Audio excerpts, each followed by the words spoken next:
And let's see.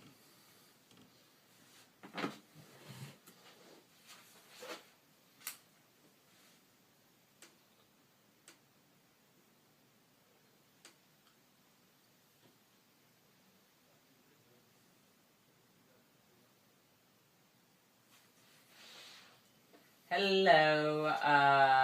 So seems like I was going to tell you something, but now I forget what it was. Yeah, right.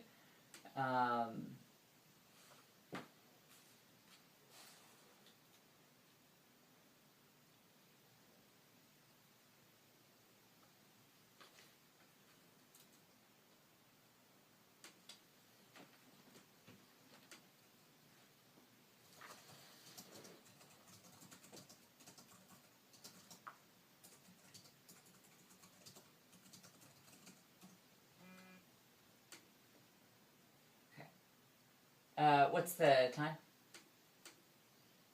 All right. Oh, hi, Carrie. This is Brees. You were talking to Jackie and Carrie in New York. Hello. How are you? And you're perfect with the mic. We get fairly close to these mics, so. I've learned that people keep saying you can't get close enough. Yeah, exactly. All right. How was your weekend, Carrie? Nice. At the next break, tell me what your other job is. Oh, okay. I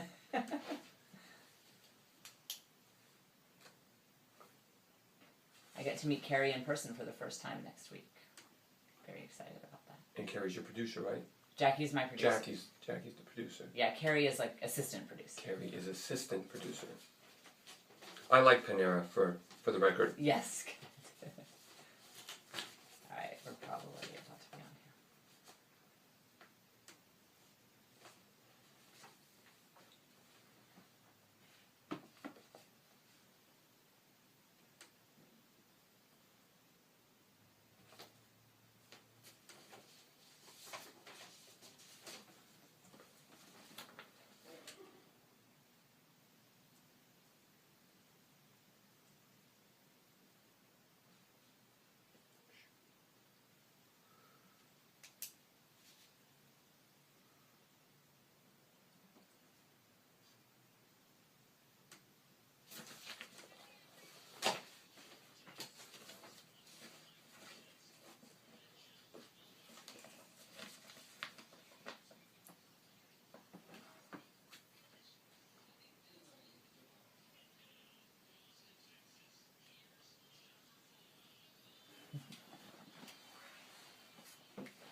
Hey there, and welcome to the Jennifer Fulwiler Show, your source for fresh takes on pop culture and the spiritual life.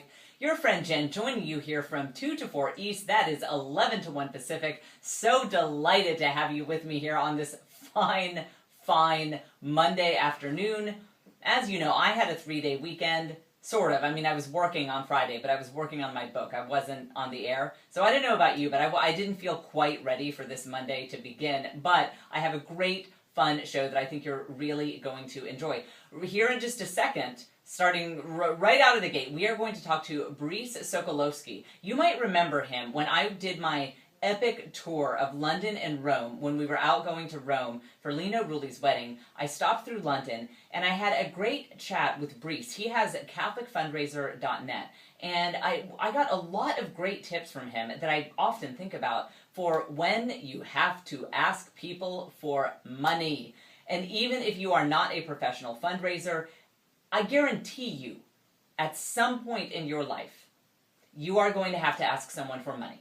Maybe it's your boss asking for a raise. Maybe you'll set up some little cookies that you're selling after Mass to raise funds for your ministry. Or maybe your kid is part of an activity where they're selling from the little catalogs. We actually just bought one of those coupon books from our neighbor kid the other day. At some point in your life, you will have to ask people for money. I know that most of us hate it. We dread it. we are no good at it, and that is why we have Brees on the show. I'm really excited to chat with him. Again, he's out here from London, so I also want to talk to him about just his experience of the church out there in Europe and in the UK. So he's a really interesting guy. I've got him here right now. We'll go to him in just a second. But some other things that you'll hear later in the show, we're going to talk about how Nicole Kidman did an interview last week where she talked about how when she won the Oscar in 2003, it was actually one of the loneliest days of her life. Isn't that interesting? We'll talk about how these video game developers, they have these really realistic video games, but they're baffled by why they can't quite seem to get the eyes right. I think there's kind of an interesting theological truth there. We'll talk about some stuff that Bishop Barron has been saying that's so interesting. I think it's an analogy that will really change your spiritual life. And then later, about an hour and a half from now, we are going to have a spoken word poet on the show. He does this really cool kind of, he's sort of like a preacher, but the way he preaches is in this kind of poetic way. It's very hypnotic. It's very cool. So we'll be hearing from him about an hour and a half from now. And as usual, if you miss any part of today's show, you can always look it up on demand on the SiriusXM app, so you can listen to full episodes at your convenience there. And let's get started with Brees Sokolowski. You've got to look him up at CatholicFundraiser.net. He's got, he went to the University of Texas at Dallas, where he earned his bachelor's in electrical engineering. Then he got a master's degree in engineering management. He's worked for PricewaterhouseCoopers, Accenture as an IT consultant, and now he specializes in helping Catholic organizations raise the funds they need to succeed. So we'll talk about that, but again, we'll also talk about what you and me and the average person can learn about how to ask people for money. It is a skill we all need. Very excited to talk to Brees. Brees, welcome to the Jennifer Fulwiler Show. Thanks, Jennifer. Thanks to be back. It's great to be back on. It's great to be back in the United States. Great to be back in Texas. And great to be back in Austin. I just love being here. Thank you so much. Yeah, so it's so nice. I don't usually have in-studio guests, so it's nice that we can actually sit down and chat with each other in person. And Brees, how long has it been since you've been in the United States? Well, so I flew back. I grew up in Dallas, and I left about probably a little over 10 years ago. And I just came back for the month of October because it's supposedly not supposed to be 90 degrees anymore in Texas. Right, supposed to be, yeah. It's supposed to. So I came back about a week ago and started in Dallas and met some family, some friends, and also connected with a few Catholic organizations while I've been here to kind of, I guess, spread the word about what I do through my website, through the work that I do, just trying to help just anybody, whether you're a large Catholic organization or just trying to raise some funds for yourself after Mass or whatever that may be, to try and, I guess, help people with fundraising or almsgiving or stewardship, because it's something that's very important but yet not really talked about, or how we actually do it. Yep, and Brees, people who are on Twitter, who love Twitter like I do, they can look you up at BreesCatholic.com. And Brees is actually spelled like Bryce. It's B-R-I-C-E. So that's Brees Catholic on Twitter. They can look you up there. And so, Brees, when I think of the work that you do, I mean, truly, no one is worse at anything than I would be at fundraising, at asking people for money. And I think a lot of people have that reaction that, oh, that just sounds so stressful, that you've got to ask people, even if it's a good cause.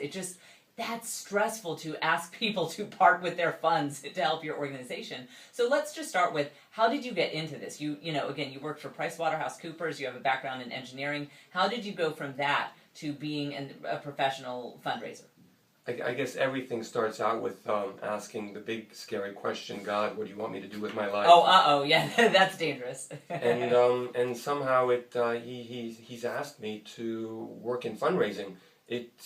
Looking back now, it looks like an easy transition from my previous work as a consultant and kind of engineering. I think it all fits in, but it was just guided by the Holy Spirit, a very good spiritual director, daily Mass, when I started getting into this, because it was very, very difficult to begin with. It still is a bit, but not as much as it was in the past. So it was just, I kind of transitioned. I was helping at my local parish that was running a massive fundraising campaign, where actually the diocese where I was living in London was doing a massive fundraising campaign, and I thought this would be something I could help with. Wow. And did you do that like when you worked in IT consultant? Did you do fundraising in particular, or you? No, I was just, it was the classic business job. You go in. It was almost like, not to go too much into the details and bore your audience. It was just, I had an engineering background, and I was just going into companies and helping them with their IT systems, looking at how much the total cost was, and trying to add and subtract the numbers to try and figure out, what works and what doesn't work. And I was very, I understood numbers quite well, and in the business world you have to understand dollars and cents, and that's kind of helped me transition to fundraising, where in the past I had never even thought, going, to Sunday Mass and, speaking with my priest that, the church does need funds, and, when it needs to raise a bit more, or it's looking to raise for a certain project, they kind of need to do things that I was doing in the business world. So I told my parish priest, hey, I'm comfortable with doing things like this. Well, I thought I was, but then when you do it with the Catholic Church, it's a whole new ballgame. Yeah, and actually, Brice, that's something I was going to say. One of the things I love about what you're doing is that you specifically focus on fundraising in the Catholic world, hence your website, CatholicFundraiser.net. And I think we do have kind of a special need here, because one of the things that I have seen that has been interesting to me since I go around and speak at Catholic conferences, I have my own Catholic Women's Conference, and just, hearing about different organizations that I work with and their needs, there is this kind of unspoken truth that seems to be out there, that it seems like it is a little harder generally for Catholic organizations to raise money, at least in this country, as opposed to, say, our Protestant brothers and sisters. So to give you an example, I have some friends who run an evangelical women's conference, and they just put it out there. They said, we'd like to get some women together, and we hope that people will support us in this need, because we think there's a need for this. And I heard behind the scenes they were saying, like, yeah, this one, this Christian bookstore, they wrote us a $100,000 check, and this other organization wrote us a $30,000 check. And then Hallie Lord, who's also on this radio station, Brice, she and I do a Catholic women's conference. So we said, oh, good, people want to give money to women's conferences. And we would have businesses say, like, I'll give you $250 if you'll mention our name 50 times, at your conference. And we were just laughing, like, this ain't the Protestant world when it comes to fundraising. Has that been your experience, Brice, that it's harder to raise money in the Catholic world? I mean, I would have to say yes and no. Sometimes I'm pleasantly surprised. It's very, very interesting. If you look at the statistics, it's always said that Catholics give less, but then I think we give to a lot more different things. I think our giving is a lot more spread out. If you look at collectively, the Catholic Church, I think, provides the most worldwide aid than any other organization. So I think each Catholic has their 2 or 3 different charities that they already give to, and I think in the Protestant world it's much more unified. So you'll give through your parish, and that parish will then distribute it. And it's true that they do constantly talk about it more than us. I think probably a little too much. But then again, on the Catholic side, I don't think we talk about it enough. And so I think that we can find a better balance. But yeah, I think there's some work to be done within the Catholic sector. Yeah, and I think one of the things might be that the Catholic Church, especially among people who are bought in, going to Mass, engaged in their faith. I mean, it's just a smaller world than the evangelical world in this country, but maybe that's different in countries where it's a predominantly Catholic country. It might be kind of a different landscape. So did you have a comment on that? No. In the United States, everybody looks to the United States as probably being the most giving country in the world. Really? Absolutely. I think even in the Protestant sector where I live, just with the Church of England, they don't give as much. So yeah, United States is just, I can never say the word, even though it's in